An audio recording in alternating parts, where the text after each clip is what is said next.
Sorry, we weren't there, and then you said. We acknowledge you as the great I am. Lord, we want to say to you today, we thank you. Lord, we couldn't even take a breath without you, and was raised victoriously. Amen. Amen.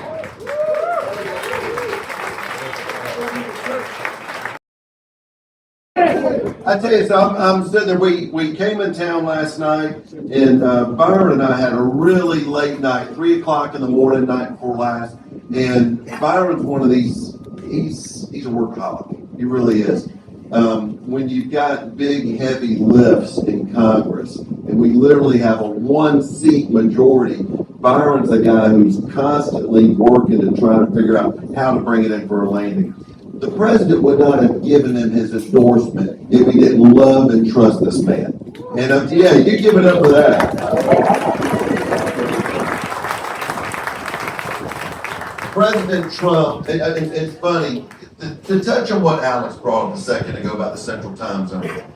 Back in 2016, President Trump is running. Don't know how the election's going to turn out. I kept on looking how numbers were breaking in the state of Florida. And even though there was 500,000 votes still outstanding in Miami, there is a trend there that I'm seeing that Florida is going to go red for Donald Trump against Hillary. And I'm sitting there, I'm texting with a buddy of mine, and I'm just telling you, Florida is going for Trump.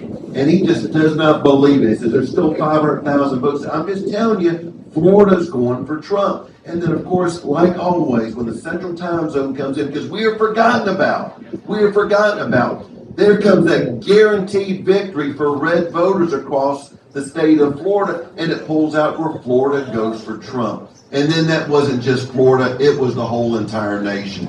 And I'm seeing your smile. I got chills just thinking about how magical that night was. And how when this president comes in, how disruptive he was to just the status quo of those who don't care about getting things done. They care about themselves. Okay? So here's what happens. President Trump had everybody in the world in Washington working against him those 4 years. They continued to work against him as he was being persecuted through a weaponized court system the 4 years of the Otto Penn administration. Okay? So, I mean, I'm sitting there, my heart is broken. I'm seeing a man who is seeing the system working against him. So now it's time to talk with the president. The president says, Jimmy says, the only reason why I had to run again, because if I didn't run again, they were going to put me in jail. And you think about that. If he did not constantly fight the weaponized court system, the man would be in jail right now. Who was beside him through that whole campaign cycle? Byron Donalds.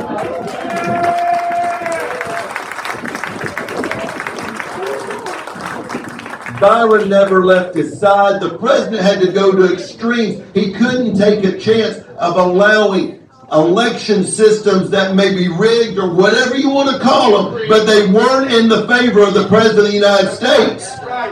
So now as the president's sitting there working all over, he needed a surrogate. He needed somebody he could trust. He needed somebody that he could send out in other parts of the country to make a difference, to ensure that the president's message of making America great again was alive and well.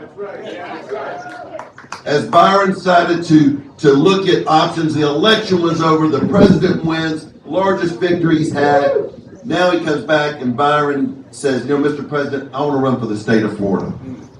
And so, you know what? Gladly, excitedly, without a doubt, without hesitation, the president says, you've got my endorsement. That's a big dang deal.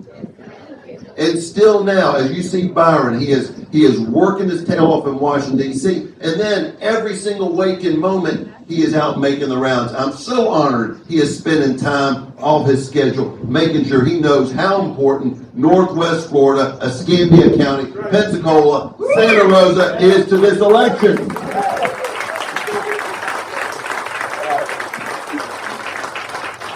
So you're going to have a chance. He's going to come and work the crowd, get your photos. Let me just tell you something. When you get those photos, post them on social media. Tell your friends. Let them know how excited you were to meet him. Make sure that you are creating a grassroots enthusiasm for Byron Donald where we have, I love to do this part. When Rick Scott won in his first election, I used to brag and told him that, the Northwest Florida counties are going to perform at a higher percentage than anywhere else in the state. And you know what I did with that? I rubbed it in the governor's face every chance I got. I don't think they like us.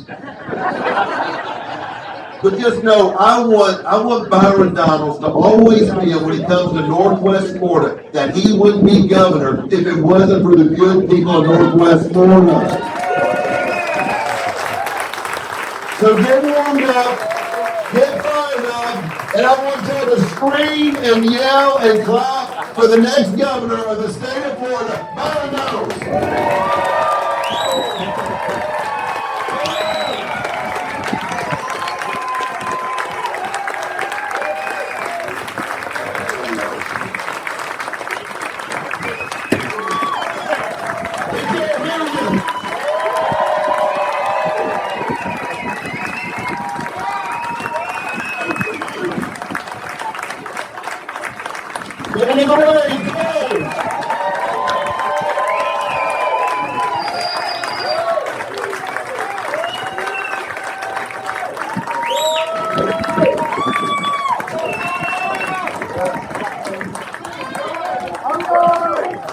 Everybody give it up for Jimmy Petronas.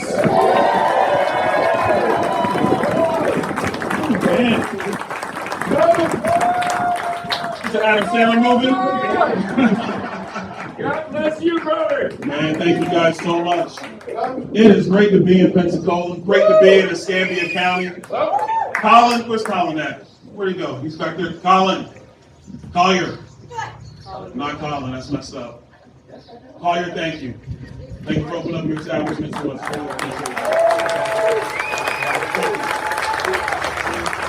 I'm going to tell you a quick story.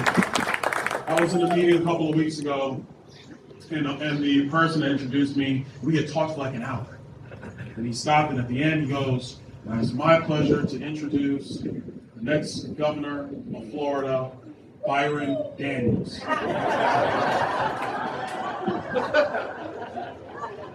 Jimmy, it happens, baby. It happens sometimes. When you're live, these things happen. And so he was committed to it. And so the people at the table were like, "He just messed up your last name." And I said, "Don't even worry about it." Because on August 18th, when you go to the ballot, all you see is Byron, or all you see is Donald. And as long as you check the right box, we're going to win the Republican nomination. And then this November, we're going to win the governor's mansion for the great state of Florida.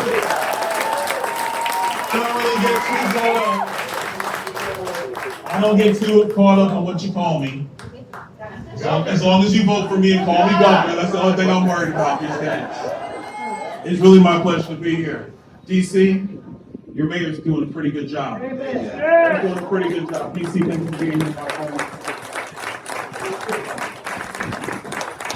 Andrade, I'm gonna be nice today, Andrade. I had fun with Andrade last night. It's good to see you. And I know she's around here somewhere.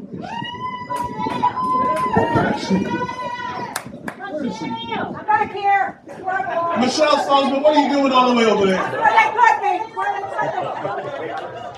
Michelle Salzman, for the people.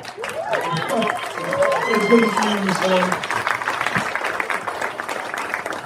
As we travel the state, people are looking at this sign on the front of the podium and they say, "Byron, talk to me about defending the Florida dream." I was in the Villages a couple of weeks ago. There was a World War II vet that was there, 101 years old. 101 years old. Still sharp as a tack. And when you have a World War II vet who interrupts your speech, it's okay. And he interrupted me. And he goes, Byron, I want you to tell people when you travel the state, you tell them this. You tell them that when they bought a house in Florida, they didn't just buy a piece of property. They bought a way of life. So as we travel the state through the rest of this campaign, when we travel the state into the general election, and we talk to all of the voters of the people of Florida, we are going to remind them all that when you decided to make Florida your home, it just wasn't for great weather and beaches, although I must say. I mean, why wouldn't you? You did it because we are the standard of liberty and freedom and peace. Hallelujah. We are the state that is committed to individual liberty and property rights and constitutionalism and just common sense. We are the state that will always protect your free speech. We are the state that will always stand up to the bullies in the medical establishment. We are the state that lets you come and just live your dreams and build wealth and build a great business or get married or retired and go down to this pizza parlor from Brooklyn, New York on the pier, in Pensacola Pier, and get a nice slice of pizza. And I'm going to come test out that Brooklyn pizza from Brooklyn. That's what we're about in our state. I've been in 57 of the 67 counties in Florida. And Jimmy knows the work schedule. Because Jimmy knows the congressional schedule. So people say, Byron, how do you pull this thing together? I say, the second we're done voting, I'm on a plane to somewhere in Florida. And we go and we see all the people of Florida. And we're talking about all the issues. Property taxes. We'll see what the governor and the Andrade and Salzman, y'all got work to do. We'll see what the legislature and the governor come up with. We'll see what happens there. We're going to support what they come up with. Because the people of Florida are not piggy banks. They're not piggy banks. We're going to make sure that the sheriff's department and the police departments, our firefighters, our emergency personnel, they're going to get the salary and the wages and the support that they need. We're going to make sure that happens.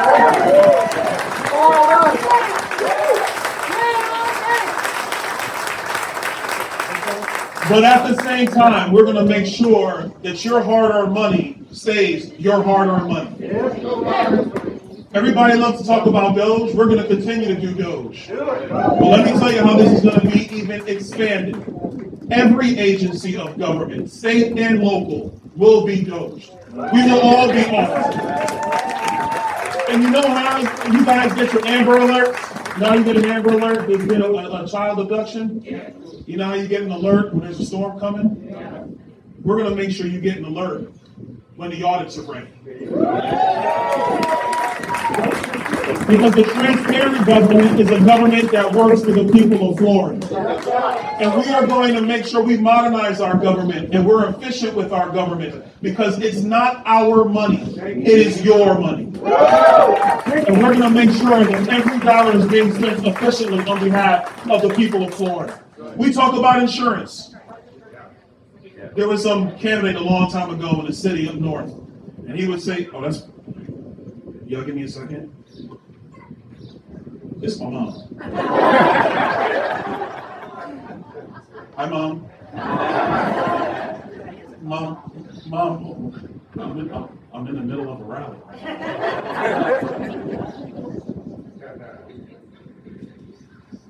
Oh, you did? Hi, Mom. All right, Mom. Okay, Mom, let me do this. I'm gonna send me that page, and I'm gonna make sure that we take care of it, okay? Hey, Mom. All right, Mom, you want me? I'm gonna take care of it. I got you. I'm gonna do it. But Mom, I want you to say hi to everybody. Hold on, ready? Hold on. We love you, Mom. Oh, wait, hold on. I put the wrong. Hold on, Mom. Okay, Mom, say hi to everybody. Hi, hello.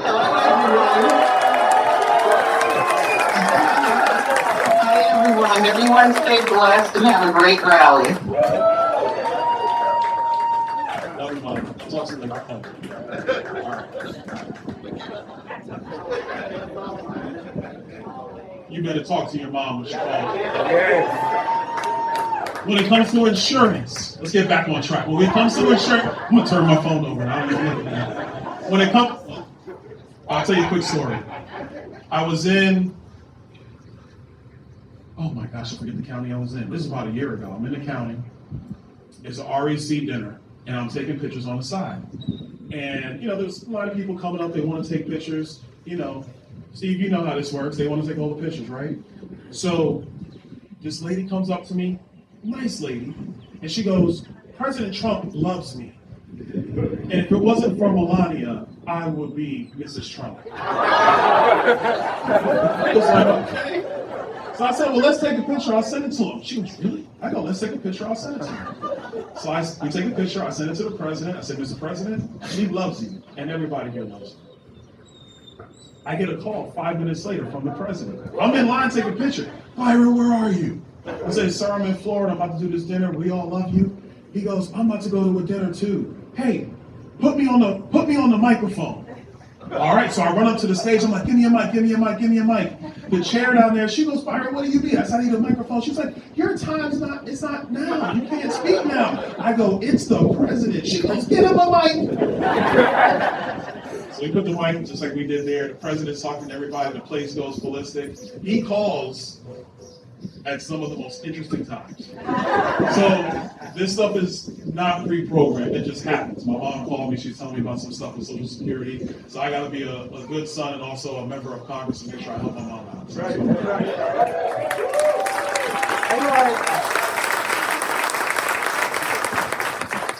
But because I took a call from my mom and now I got to speed the whole thing up. So here we go. Insurance. We're going to make sure we build on top of the great work that Governor Ron DeSantis and the legislature has done. And we're going to do everything we can to push down these rates. Because when it comes to taxes and insurance, principal and interest cannot be more, cannot be less. They can't be less than taxes and insurance. Your principal and your interest you pay to the mortgage company, that can't be less than insurance and taxes.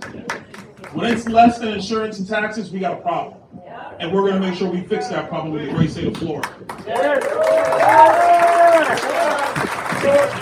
Let's talk about the thing that everybody's got on their mind. Growth. Everybody's talking about it. How do we manage growth, Byron? What are we going to do? I hear the people, they say, can we just build a wall? Can we just tell them there's no more room in Florida? Florida's full. Let's talk about it in reality. When you're the best run state in America, when you're a state that is the envy of the other 49, and when you have states out there like California, and Illinois, and New York that are just plain stupid, a funny thing happens. People go to greener pastures. And Florida is the greenest pasture in all of America. There was a state that was actually quite similar to Florida. You should close your eyes and visualize this.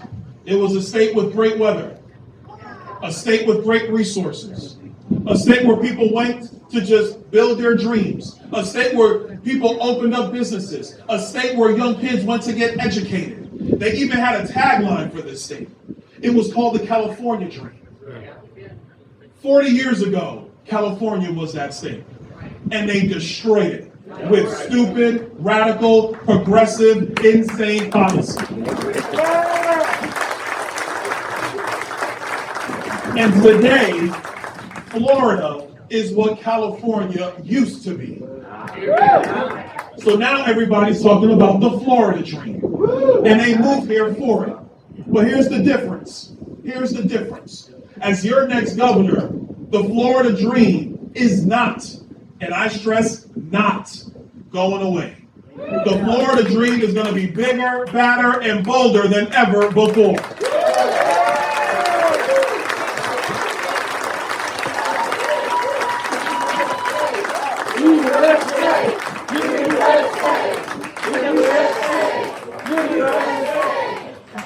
Well, how do we bring services to make ends meet? That's how we started out. That's the hard work that everybody has to do when they're starting out. But we got a responsibility to make sure that there's entry-level housing for the people who are working hard all across our state. You talked about roads. Guess what? We're behind. We got to make sure we're building the roads for the future of our states. What about commercial industry here in North Florida? We have counties that are now fiscally constrained because the old industry and the old mills shut down. What about those communities? We got to have a plan for the future of our states. It would be easy just to come out with a campaign slogan and just say no growth. That's easy. But folks, that's politics. I'm not here to do politics. I'm here to tell you the truth. And I'm here to tell you the truth. And here's what it is. There has never been an institution, there's never been a company, there's never been a family, and there's never been a government that got better by not growing. Think about that one. Everybody remember Netflix? Netflix is not what it used to be, what it is today. There was another company that was the premier entertainment distribution company on the face of the earth. And that company was named Blockbuster.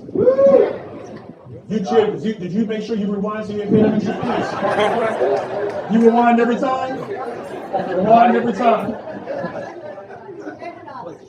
But Blockbuster stopped thinking about the future.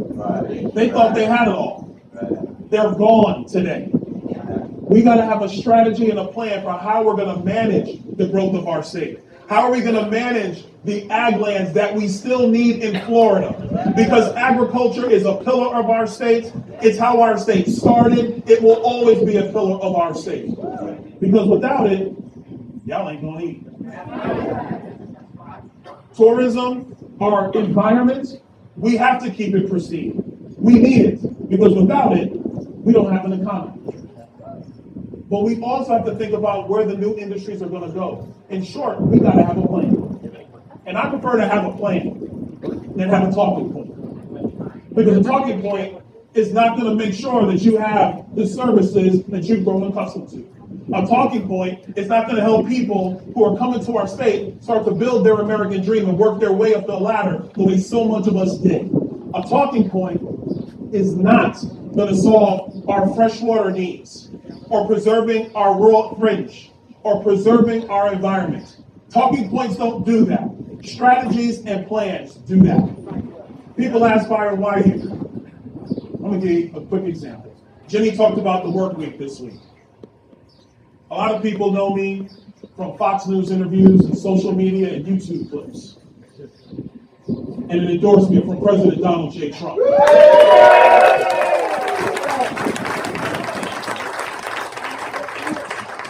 But here's what Jimmy knows, and even Andrade knows, because when Andrade came into the Florida House, he was a freshman, wet behind the ears, baby. It was a baby at the time. Both of those men have seen me work, and when it's time to actually work and get solutions done, there's no TV cameras around, there's no social media clips around. We're not taking pictures and doing B-roll. We're behind the scenes working hard to make sure we have actual solutions. On Capitol Hill, I've had the honor and the pleasure of working with our leadership, and times they piss me off. I'm just telling you straight up. At times they piss me off. But working with our leadership to constructively figure out how we're going to get this stuff done. In the president's big agenda, one big beautiful bill, you know who was at the table with our leadership in the House, trying to find a way to get the budget resolution accomplished? Your next governor.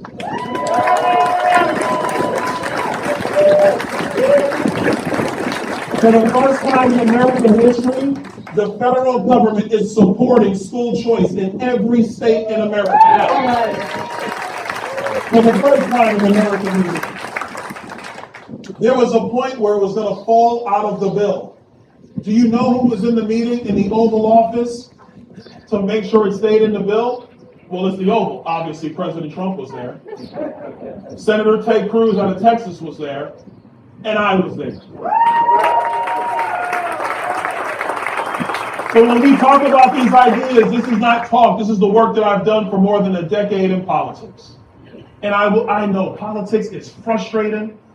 You want to see more action than gets actually done. Side note on Washington, D.C., the House of Representatives has been doing the job the last 18 months. It is our colleagues in the United States Senate who would rather preserve the filibuster as opposed to delivering results for the American people.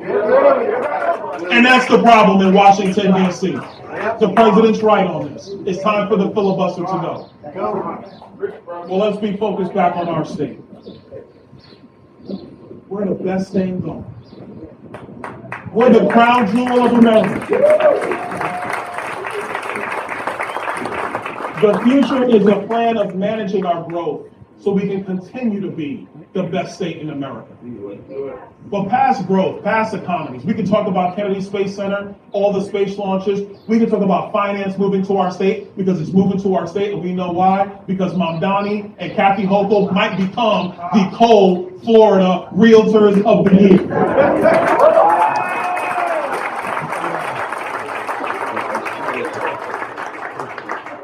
But let's talk about our young people, our kids, our future. That little girl right there. She's like, I'm not turning around for him. I love that.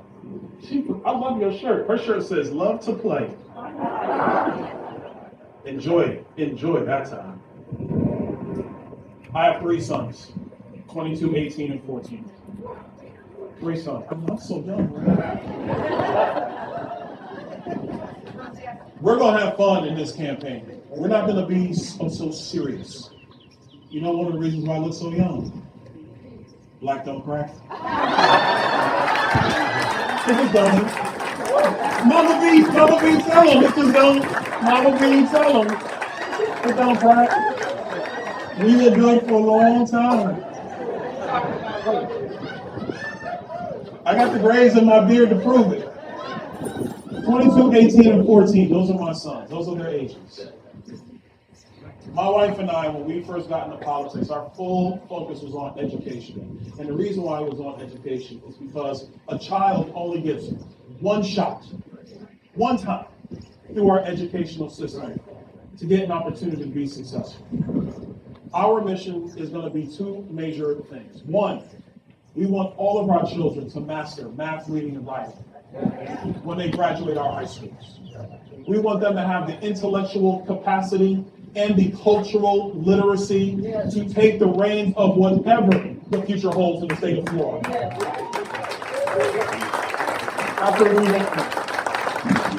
The second thing, we announced this down in South Florida. One of our main initiatives is going to be the Launchpad initiative. We want to work with industries all across the state to design internships and apprenticeships and on-the-job training for our high schoolers. So if they're not going to FSU, or they're not going to UWF, or they're not going to USF, or if they're not even going to Tallahassee State College. I remember when it was TCC. They had to tell me, not anymore. If they're not going to college or university, how are they going to be successful? We want to make sure that there's a launch pad for those young people in our high schools so they can do something very important. Be able to put food on the table, a roof over their head, and build the Florida dream for themselves. And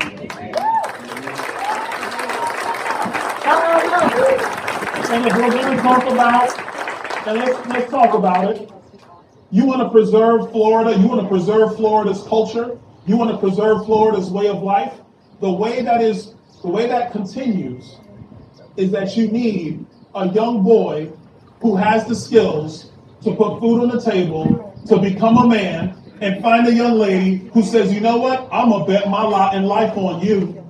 And they go get married and have kids, and they perpetuate this experiment of Western civilization here in the great state of Florida. That's how this continues.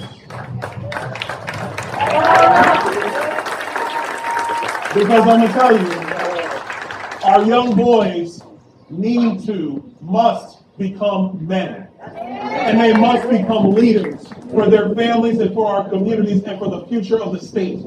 And the way you do that is you make sure they can hit the ground running, make some money, and live the Florida dream for themselves.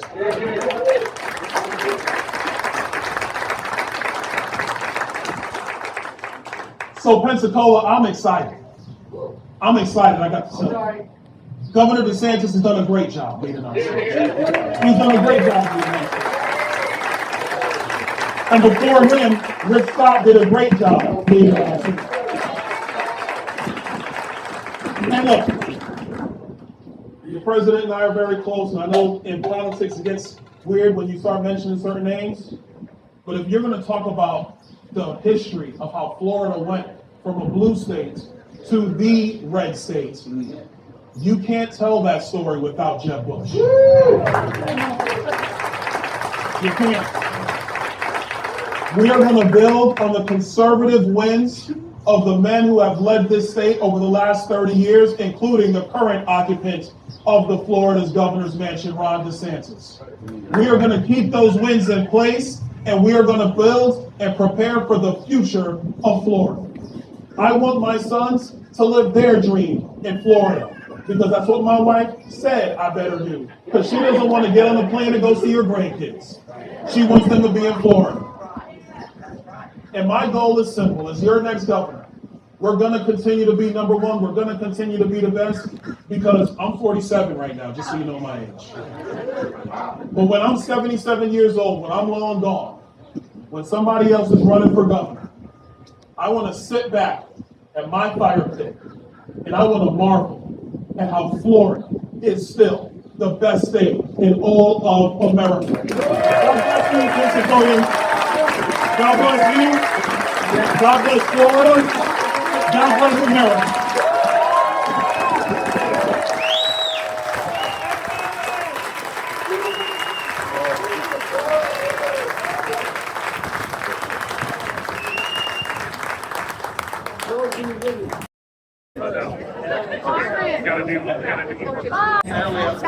Next time, Stephen. Love it. See you, man.